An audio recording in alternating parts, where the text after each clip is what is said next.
Google, a former search engine जिसके पास around 90% of world searches है, अक्सर ऐसे एलिगेशंस में फंसा रहता है where it is blamed to compromise with users data. तो क्या गूगल की डोंट बी एविल पॉलिसी आज जस्ट बी एविल बन चुकी है? What's the truth? Let's dive into it.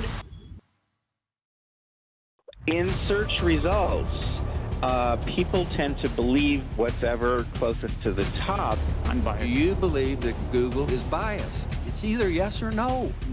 No, not in our approach. Into a big setback for Google that is facing growing criticism worldwide over how it displays news content without paying for it. The court said that by continuing to publish the content, Google had breached its own policies of protecting public figures from being unfairly targeted. Google is evil. Google is evil. Google is evil. Google is evil. Google is evil. Google is evil. Google is evil. Google is evil. Google is evil. थोड़ा पास पे जाए than Google, जिसे Larry Page और Sergey Brin ने officially 1998 में launch किया था, वो just started as a simple search engine.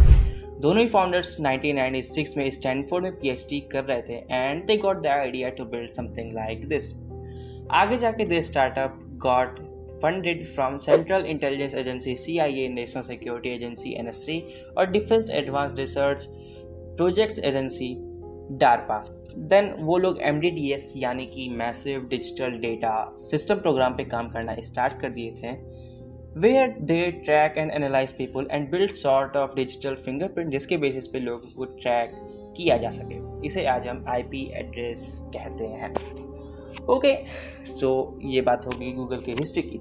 अब बात करते हैं the darker side of Google.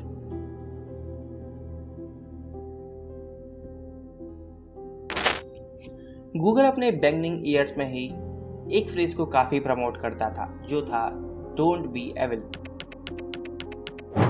इसका सीधा मतलब था ऐसा कोई भी काम या रूल नहीं लाना जिसमें अपने प्रॉफिट के लिए यूजर के ट्रस्ट को एक्सप्लॉइट किया जाए या सीधा कहें प्राइवेसी को कंप्रोमाइज की जाए। बट ऑब्वियसली ये सब बस कहने की बात थी। एंड इसी में आता है सर्चेस में समावेश। समावेश का मतलब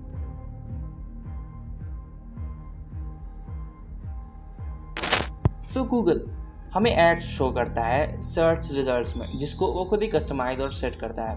with the passage of years Google ने अपने एड्स को शोकेस करने के तरीके को लगातार चेंज किया है and today there's no difference between ad and normal result in a Google search. सबसे कनिंग बात ये है कि 2003 में गूगल के को फाउंडर ने खुद दूसरे सर्च इंजन को क्रिटिसाइज किया था एड्स के थ्रू अर्न करने के वे पे, एंड आज वो खुद ये काम कर रहे हैं। जैसा कि मैंने बताया, currently there's no difference between a normal search and an ad, जिसकी वजह से Google has gradually increase the number of clicks on their ads and obviously उससे वो ज़्यादा पैसे कमाते भी हैं। But the main problem is कि इसकी वजह से यूज़र्स को रिलेवेंट सर्च रिजल्ट्स नहीं मिल पाता है एंड ऑल्सो दूसरे वेबसाइट्स पे विजिट करने की वजह से उनकी प्राइवेसी भी वल्नरेबल रहती है।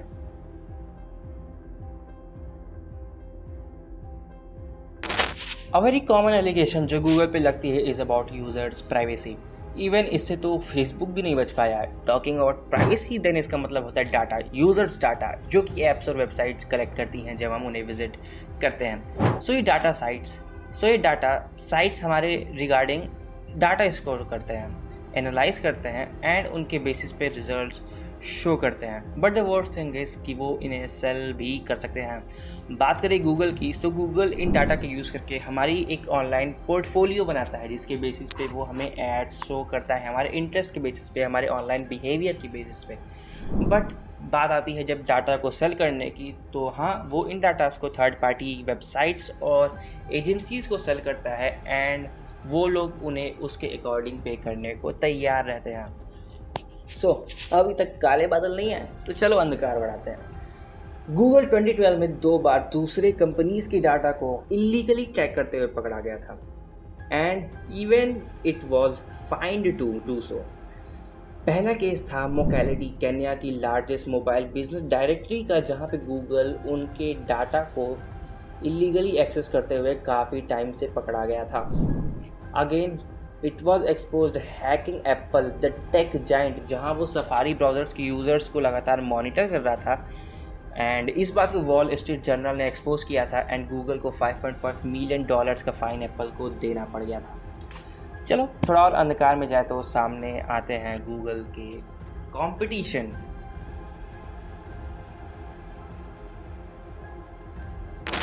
गूगल ने अपने स्टार्टिंग एज में ही अपने सारे कॉम्पिटिटर्स को पीछे छोड़ दिया था, चाहे वो या फिर MSN, जिसको आज हम बिंग के नाम से भी जानते हैं।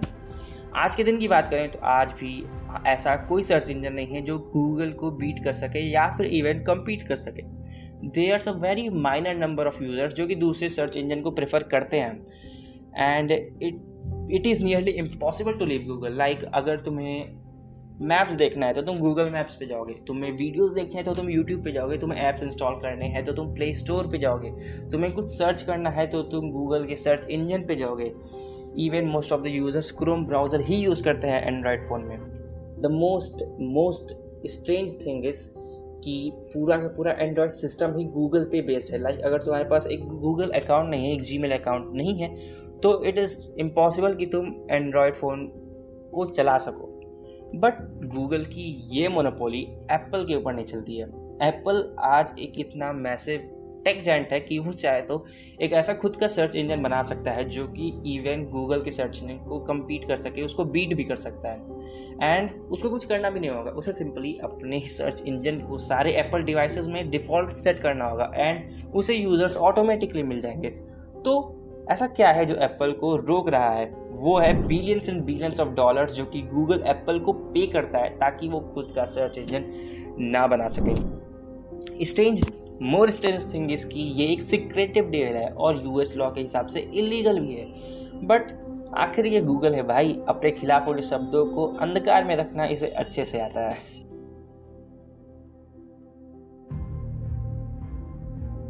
ऑब्वियसली जब बात इतने सारे एलिगेशंस की आती है और गूगल खुद में एक इतना बड़ा एम्पायर है, तो गूगल अपने पावर्स का यूज़ करके इन चीज़ों को दबाता भी होगा।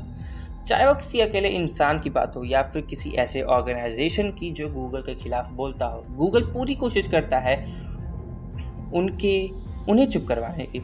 ऐसे में एक केस सामने आता है न्यू अमेरिका फाउंडेशन का। गूगल पहले से ही ऐसे कंपनीज में इन्वेस्ट करता है, उनको फंड करता है जिन्हें उन्हें इंटरेस्ट होता है एंड न्यू अमेरिका फाउंडेशन उन्हीं कंपनीज में से एक था। न्यू अमेरिका फाउंडेशन ने एक ऐसे ऑर्गेनाइजेशन को बनाया था जिसका नाम था ओपन मार्केट एंड उस ऑर्गेनाइजेशन का मोटिव ये था कि ऐसे मोनोपोलीज के खिलाफ में आवाज़ उठाना जो अपने पावर्स का मिसयूज़ करते हैं। द थिंग इज़ आगे जाके ओपन मार्केट ने गूगल के खिलाफ भी आवाज़ उठा दी थी, गूगल के पे एलिगेशंस लगाए थे एंड उन्हें क्रिटिसाइज़ किया था सर्च रिजल्ट्स को मैनिपुलेट करने के लिए। आगे जाके यूरोपियन यूनियन ने गूगल को फाइन किया था 2.4 बिलियन यूरोस का इसी वजह से। बट द थिंग इज़ कि गूगल ने ओपन मार्केट को उसके बाद शट डाउन करवा दिया था फोर्सफुली एंड इवन उन्होंने न्यू अमेरिका फाउंडेशन को फंड करना भी रोक दिया था। So obviously Google is doing things जो कि काफ़ी वाइडर और सीक्रेटिव वे में हमारी लाइफ को अफेक्ट करती जा रही हैं एंड एक नॉर्मल यूज़र के रूप में द मोस्ट इम्पॉर्टेंट थिंग जो हमें अफेक्ट कर रही है वो है प्राइवेसी का मिस यूज़। इन सब से बचने के लिए हम कुछ भी नहीं कर सकते हैं। Like you can not switch to another search engine क्योंकि गूगल की सर्विसेज तो तुम्हें इनफैक्ट यूज़ करने ही पड़ेंगे। सो There's no escape.